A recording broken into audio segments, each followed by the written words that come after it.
सही गाइस, आज मैं आप सभी लोगों के लिए एक ब्रांड न्यू सीरीज लेके आया हूँ जिसका नाम है ड्रैगन प्रिंस युआन। इसके नाम से ही पता चलता है कि इसकी स्टोरी होने वाली है ड्रैगन प्रिंस के ऊपर, जिसका असल में नाम होता है जो युआन। जिसके पैदा होते ही दुश्मनों ने उसकी बॉडी से ड्रैगन की पावर को छीन लिया था। यहाँ तक कि उन लोगों ने उसकी बॉडी में 8 मेरिडियंस को तक डिस्ट्रॉय कर दिया था, जिसकी वजह से वो एक बहुत ही कमजोर बच्चा बन जाता है। इस कहानी के अंदर हम देखेंगे कि वो किस तरीके से अपने मेरिडियंस को ठीक करता है और ड्रैगन की पावर को वापस पाता है। और असल में ये कहानी होने वाली है बीटीटीएच के हजारों साल पहले की। लेकिन ये जो ड्रैगन प्रिंस का यूनिवर्स है वो बीटीटीएच ग्रेट थाउजेंड वर्ल्ड और मार्शल यूनिवर्स तीनों के साथ में कनेक्टेड होगा। तो इस कहानी की शुरुआत होती है ग्रेट जू डायनेस्टी के इंपीरियल पैलेस को दिखाते हुए, जहाँ के पैलेस के अंदर हम देख पाते हैं ड्रैगन प्रिंस युआन को, जिसकी बॉडी से ड्रैगन का एसेंस निकल जाने की वजह से हर 3 साल में एक दर्दनाक मंजर को सहन करना पड़ता है। और यहाँ पर युआन की हेल्प कर रही होती है उसकी मदर, जो कि उसको अपना ब्लड देते हुए उसकी बॉडी में ब्लड की कमी को पूरा कर रही थी,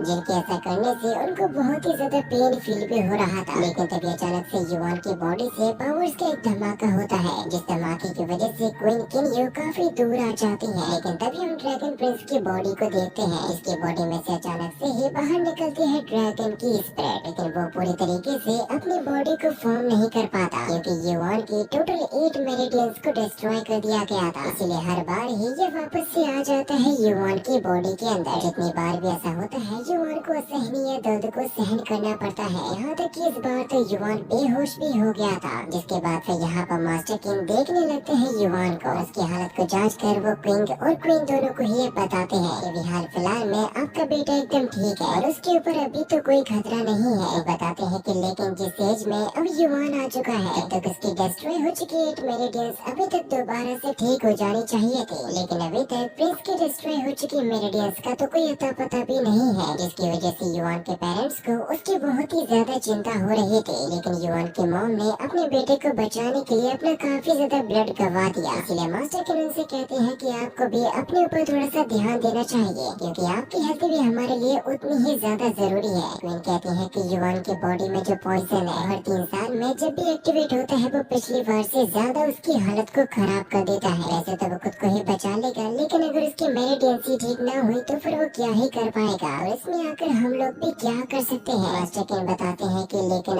अब जो 3 साल बाद का समय आएगा उसमें आपके ब्लड के द्वारा किया जाने वाला सेपरेशन भी काम नहीं करेगा। मुझे डर है कि इसकी वजह से यंग मास्टर की जान भी खतरे में आ जाएगी। जो बात सुनकर क्वीन रोने लगती है और उन दोनों को ही बहुत ही ज्यादा बुरा लग रहा था। जहाँ पर तभी युआन उठ जाता है और वो कहता है कि मास्टर किंग आप ये कहना चाहते हो कि अब मेरे पास में जीने के लिए केवल 3 साल ही बचे हैं। इसीलिए वो अपने पेरेंट्स से रिक्वेस्ट करता है कि प्लीज आप लोग मुझे ये बताइए आखिर असल में मेरी बॉडी के साथ में हुआ क्या था, मुझे हर 3 साल में ये क्यों झेलना पड़ता है। ये ड्रैगन पॉइजन आखिर मेरी बॉडी में आया तो आया कहाँ से, इसने इसे मेरी बॉडी में डाला और किसने मेरी 8 मेरिडियंस को डिस्ट्रॉय किया। जिससे कि फिर लॉर्ड सिंह ये बताने लगते हैं कि तुम ग्रेट वू डायनेस्टी के बारे में तो जानते ही होगे। तो युआन कहता है कि हाँ बिल्कुल मैं उसके बारे में जानता हूँ, जिनके पास में अनगिनत सोर्सरर मास्टर्स है। इसी वजह से उनकी डायनेस्टी का जो फ्यूचर है वो एकदम ही ठीक है। लॉर्ड सिंह कहते हैं कि लेकिन तुम्हें ये बात भी पता होनी चाहिए, जब से हमारी जो डायनेस्टी को बनाया गया था तभी से वो डायनेस्टी की ये जिम्मेदारी थी कि वो हमारे ग्रेट जो बॉर्डर पर रहते हुए हमारे राज्य की देखभाल करें। जो बात जानकर युआन थोड़ा सा शॉक हो गया था। लॉर्ड सिंह ये बताते हैं कि आज से कुछ साल पहले जो वो फैमिली है उन्होंने हमसे नाता तोड़ लिया। केवल 1 साल के अंतराल में ही उन्होंने तकनीकें बनाकर यानी कि हमारी जो फैमिली को एंसेंट्रल लैंड में रहने पर मजबूर कर दिया। वो उसको कहानी बताने लगते हैं जब युआन पैदा हुआ था, जिसके बाद फिर में कुछ सालों पहले की कहानी बताई जाती है, जहाँ पर लॉर्ड सिंह अपने भरोसेमंद सहायकों के साथ में अपने टेरिटरी के दरवाजे के सामने खड़े हुए थे। लेकिन तभी वो लोग देखते हैं कि अचानक से ही पैलेस के अंदर से एक बहुत ही विशालकाय ड्रैगन का जन्म हुआ है। इसका मतलब यही था कि उनका जो प्रिंस है अब वो पैदा हो चुका है। इसका सभी के सभी लोग बेसब्री से इंतजार कर रहे थे। और ये ड्रैगन असल में होता है लेजेंडरी होली ड्रैगन, जो कि प्रिंस के लिए एक होली ड्रैगन फॉर्चून बन के पैदा हुआ, जिसकी जो 8 मेरिडियंस है वो जन्म के साथ में ही ओपन हो गई होंगी। यानी कि प्रिंस युआन पैदा होते ही पहुंच गया है की कल्टीवेशन के स्टेज पर। इसकी वजह से लॉर्ड सिंह की जितनी भी सेना होती है वो उनको कंग्रेचुलेट करते हैं। लेकिन शायद ये खुशी कुछ लोगों को रास नहीं आती, क्योंकि फिर तभी अचानक से ही आसमान में अपीयर होते हैं स्पिरिचुअल सरपेंट और स्पिरिचुअल स्पैरो, और वो भी यहाँ पर 2 नए जन्मे बच्चों के साथ में पैदा हुए हुए थे। लॉर्ड सिंह कहते हैं कि ये कितनी अच्छी बात है कि हमारी टेरिटरी में आज ही के दिन 3 स्पिरिचुअल पावर्स ने जन्म लिया, लेकिन ये उन लोगों के लिए कोई भी अच्छी बात नहीं होती, क्योंकि तभी अचानक से ही लॉर्ड सिंह और उनके साथियों के ऊपर हमला कर दिया गया था, जिससे बचने के लिए लॉर्ड सिंह अपने सामने एक एनर्जी शील्ड को बना लेते हैं, क्योंकि उन्हें ये पता चल गया था कि वो फैमिली का जो वो जुआन है वो असल में गद्दार निकला। इसीलिए वो कहते हैं कि गद्दार वो जुआन, आखिरकार तुमने अपना असली चेहरा दिखा ही दिया। वो युवान कहता है कि लॉर्ड जोजिंग, मेरी वो फैमिली पिछले 100 साल से तुम्हारी फैमिली की सेवा करते आ रही थी, लेकिन हम तो तब से इंतजार कर रहे थे होली ड्रैगन के पैदा होने का। जो बात जानकर जोजिंग को बहुत ही बड़ा शौक लगता है, लेकिन उसी मोमेंट पर वो जुआन गुस्से के साथ में आता है और अटैक करने लगता है जोजिंग के ऊपर। ये चीज देखकर आखिर लॉर्ड जिंग भी कैसे रुकने वाले थे, इसकी वजह से उन दोनों के बीच में एक बहुत ही खतरनाक फाइट भी शुरू हो गई थी। वो जुआन कहता है कि जोजिंग, तुम ये जानते हो कि हमारी फैमिली के पास में अपने खुद की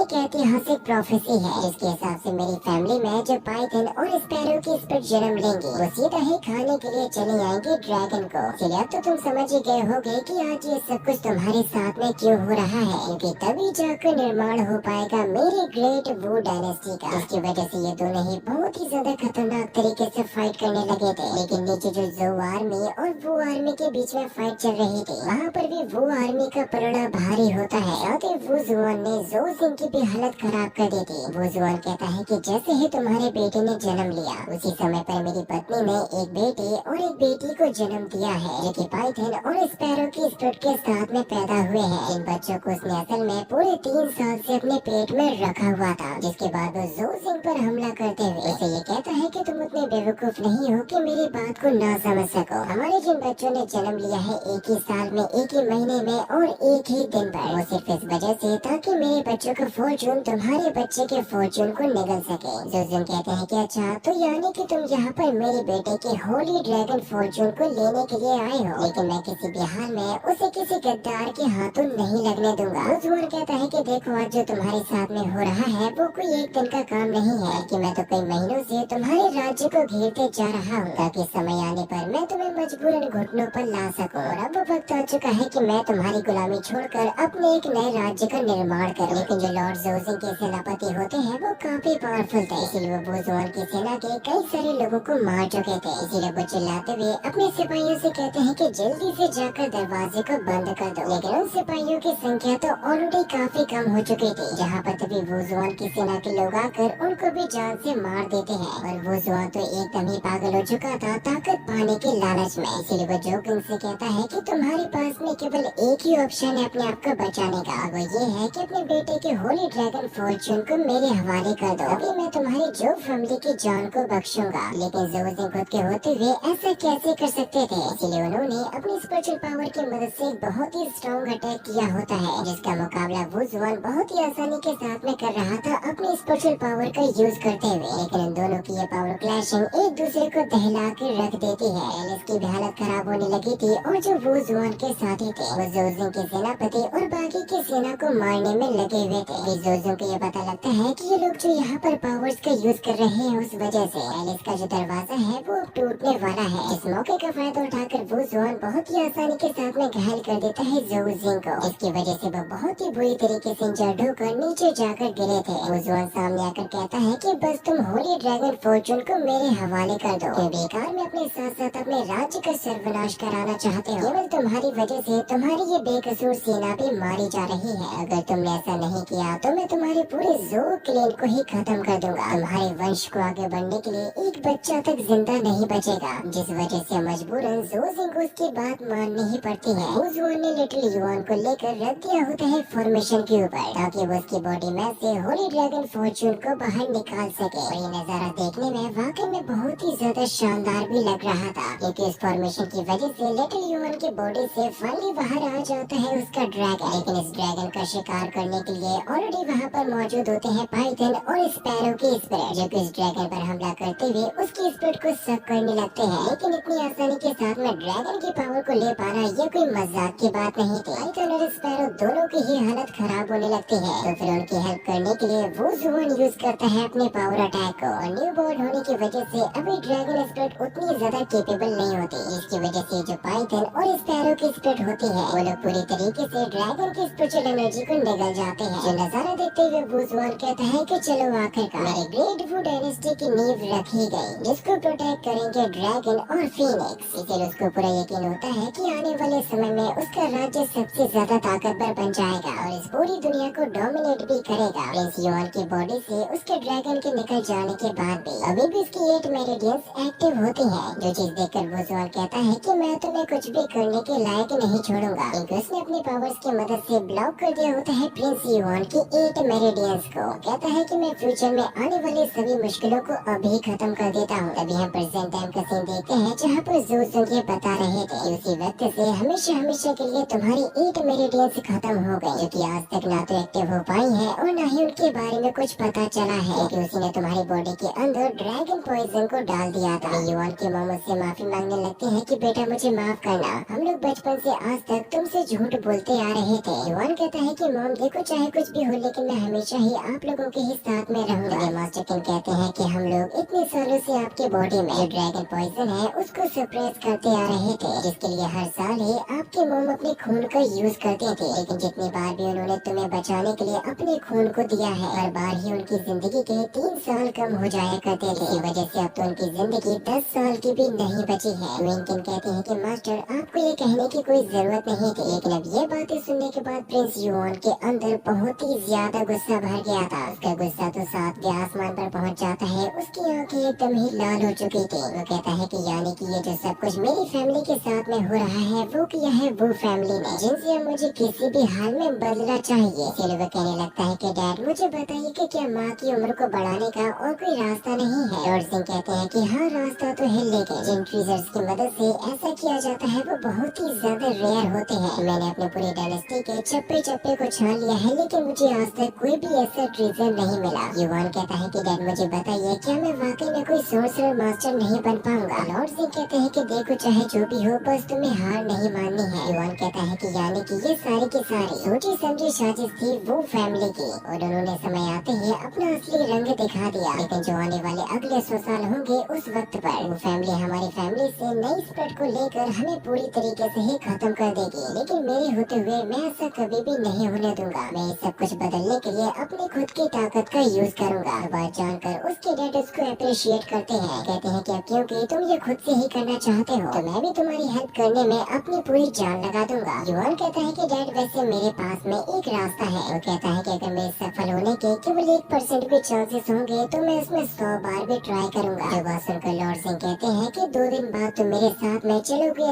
सेंट्रल लैंड पर, वहाँ पर हमें पता चल जाएगा कि तुम अपने मेरिडियंस को ओपन कर सकते हो या फिर नहीं। ये बस हार नहीं माननी है और एक सोर्सरर मास्टर बन के ही दिखाना है। मुझे यकीन है कि तुम आने वाले समय में एक ऐसी हाई लेवल पर पहुँचोगे जिससे कि फिर तुम अपनी ही ताकत का यूज करते हुए उस ड्रैगन पॉइजन को हमेशा हमेशा के लिए सप्रेस कर दोगे, जिसके लिए युआन तो एकदम ही रेडी है। फिर हमें अगले ही सीन में दिखाया जाता है डाजू मैंशन को, जहाँ पर हम कई सारे डिसाइपल्स को देखते हैं क्योंकि उन सभी के मास्टर उनको यहाँ पर पढ़ा रहे थे और वो सिखाते हैं कि दुनिया में आकर सोर्स की को कैसे अपनाया जाए। इतना सारा ज्ञान देने के बाद फाइनली उन्होंने क्लासेस को बंद कर दिया था। इसके लिए सभी डिसाइपल्स उनका शुक्रिया अदा करते हैं। यहाँ पर फिर तभी युआन के पास में आ जाती है एक लड़की और उसका नाम होता है युवे। युआन उससे पूछता है कि युवे अपने ग्रैंडपा के बारे में बताओ, क्या वो ठीक है। युवे कहती है कि हाँ वो ठीक है और वो पूरी तरीके से रिकवर हो गए हैं। मुझे काफी अच्छा लगेगा अगर आप समय निकाल कर मेरे घर पर आओगे, लेकिन मेरा घर उतना अच्छा नहीं है, हो सकता है कि आपको पसंद ना आए। लेकिन युआन उससे कहता है कि मुझे जब भी टाइम मिलेगा मैं तुम्हारे साथ में चलूंगा। जैसे कि फिर युवे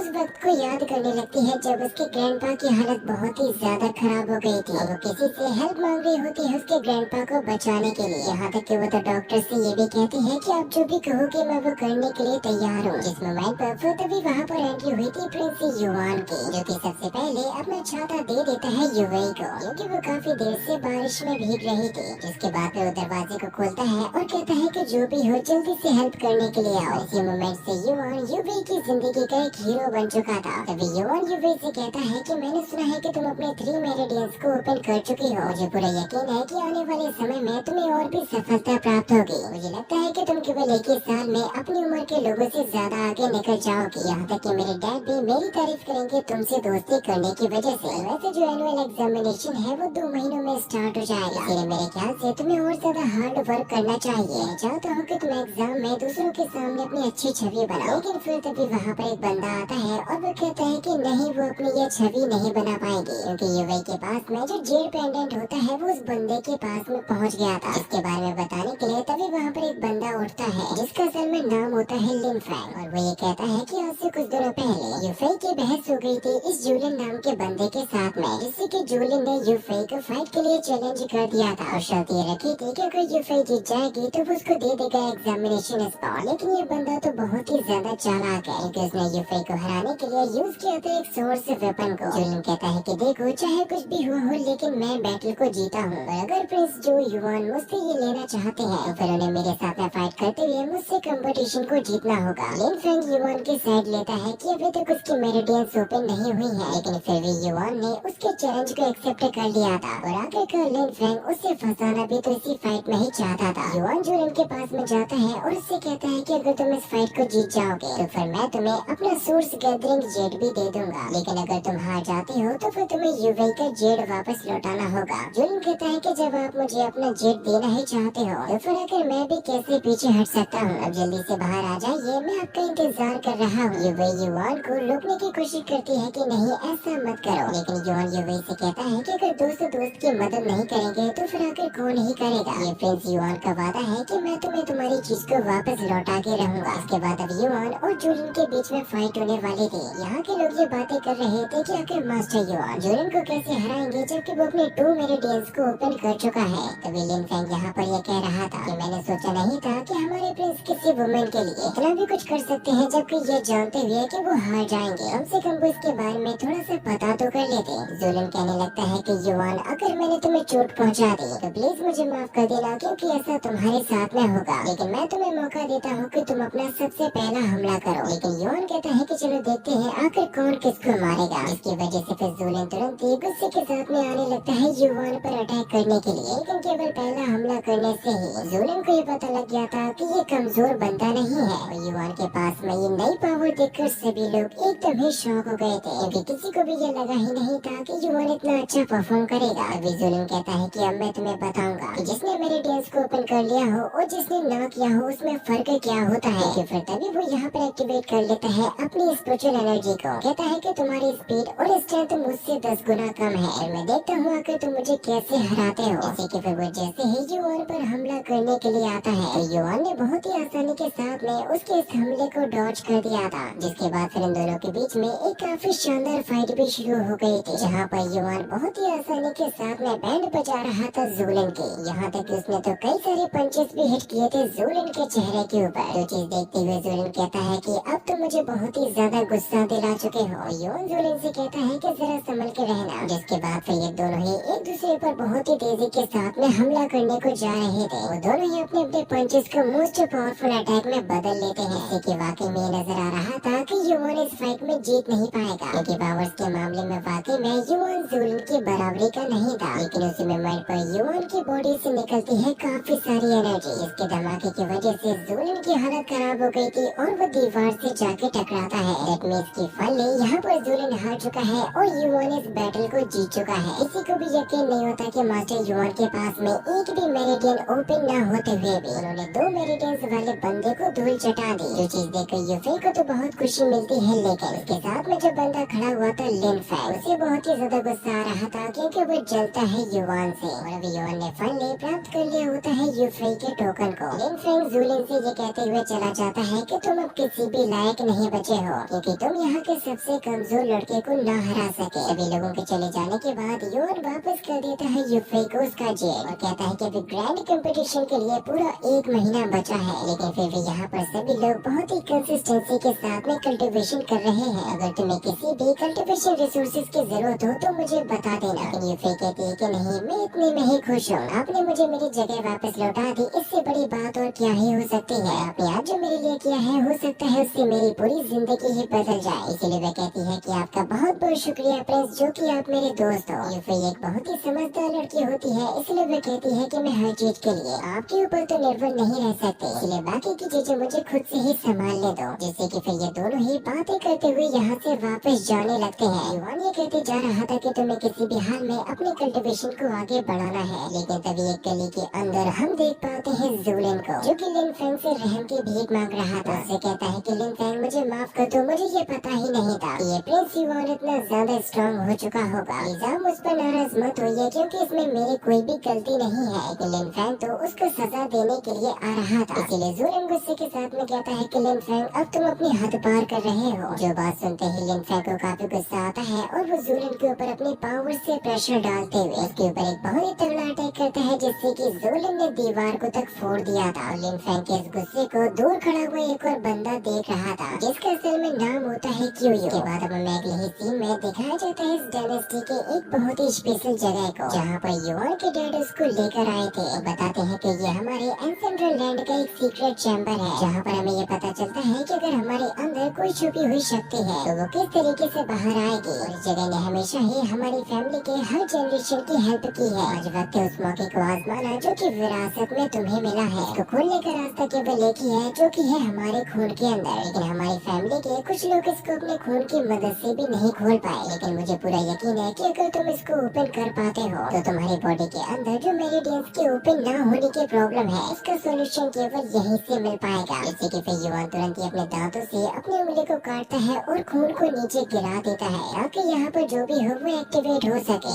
युवान के खून गिराने के बाद भी यहाँ पर कुछ भी नहीं हो रहा था। उसके डैड को लगने लगता है कि शायद युवान इसके काबिल नहीं है, लेकिन उसी पल अचानक से ही ये फॉर्मेशन एक्टिवेट होने लगती है, जिसको देखकर तो युवान के डैड भी एकदम ही शॉक हो गए थे और ये कहने लगते हैं कि हमारी ये जो सैंड ड्रैगन ब्लड लाइन है वो सच में बहुत ही अच्छी है, क्योंकि केवल प्रिंस युवान के खून से ही यहाँ पर कई सारी फॉर्मेशन एक्टिवेट हो गई थी। यहाँ पर कई सारी चीजें तो ऐसी भी आ रही थी जिनके बारे में उसके डैड को तक पता नहीं होता। युवान पूछता है कि डैड मुझे बताइए कि आखिर मुझे क्या करना होगा। उसके डैड कहते हैं कि युवान ये मुझे कोई फॉर्मेशन के जैसी लग रही है, इसीलिए तुम जरा संभल के रहना। कि फिर तभी अचानक से इस फॉर्मेशन ने अटैक करना शुरू कर दिया होता है युवान के ऊपर, जिसके बारे में अभी तक उसको पता भी नहीं था कि आखिर इससे बचा कैसे जाए। युवान के डैड कहते हैं कि देखने में ऐसा लग रहा है जैसे कि ये तुम्हारी परीक्षा लेना चाहता हो, और फॉर्मेशन के अंदर कैद हो जाने की वजह से युवान के डैड भी उसकी हेल्प नहीं कर पाएंगे। युवान कहता है कि अगर ये कोई परीक्षा भी है, लेकिन ये बहुत ही ज्यादा हो रहा है। डैड कहते हैं कि युवान तुम्हें खुद को संभालना होगा, कि मेरे ख्याल से ये लाइटनिंग और भी ज्यादा खतरनाक होने वाली है। युवान देखता है कि जो फॉर्मेशन है वो और ज्यादा बढ़ने लगी है, लेकिन उसके डैड कहते हैं कि अगर तुम ये नहीं कर सकते तो हम इसके लिए कोई दूसरा रास्ता आजमा लेंगे। लेकिन तभी अचानक से ही लाइटनिंग स्ट्राइक्स होने लगी थी युवान के ऊपर, ऐसे कई सारी टकरा जाती है युवान से, जैसे कि वो अनकॉन्शियस होकर सीधा जाके गिरता है फॉर्मेशन के बीच में। युवान के दिमाग में केवल वही सारी चीजें ही चल रही थी जिनकी वजह से उसकी ये हालत हो चुकी है, इसलिए वो किसी भी हाल में बदला लेना चाहता है। वो कहता है कि जिसने भी मेरे डैड के हाथ को काटा था मैं उसको जड़ से उखाड़ फेंकूंगा, जिसकी वजह से मेरी माँ की ये हालत हो गई है, मैं उसको जान से मार दूंगा। मुझे अपनी फैमिली के लिए अपने लिए लड़ना ही होगा, मुझे उस सेना के लिए लड़ना है जिन्होंने मेरे लिए अपनी जान गंवा दी। जैसे कि यही चीजें उसकी कमजोरी नहीं बल्कि उसकी ताकत बनती जा रही थी। युवान कहता है कि ये मेरा आखिरी मौका है, इसे मैं किसी भी हाल में जाने नहीं दूंगा। उसके डैड कहते हैं कि युवान अब तुम और ज्यादा समय तक उसको संभाल नहीं पाओगे, इसलिए ज़ो जिंग उस फॉर्मेशन को ब्रेक करने की कोशिश करने लगते हैं, लेकिन ऐसा होना पॉसिबल नहीं है, क्योंकि अब युवान ने उसके ऊपर ये जो लाइटनिंग स्ट्राइक हो रही थी उसको एक्सेप्ट कर लिया था। कहता है कि अब तुम मुझे जहाँ भी ले जाना चाहती हो मैं जाने के लिए तैयार हूँ। जिससे कि युवान यहाँ पर एक काफी बड़े धमाके के साथ में गायब हो जाता है और पहुँच जाता है एक बहुत ही अजीब सी जगह पे। वो ये सोच रहा था कि कहीं वो किसी इल्यूजन के अंदर तो नहीं आ गया, लेकिन तभी उसको एहसास होता है कि उसके पीछे से यहाँ पर कोई तो है जो कि आ गया है, जो कि असल में होती है एक लड़की, और उससे कहती है कि तुम्हें मेरे पीछे आना होगा। और इसी के साथ में ये अमेजिंग एपिसोड यहीं पर ही खत्म हो जाता है।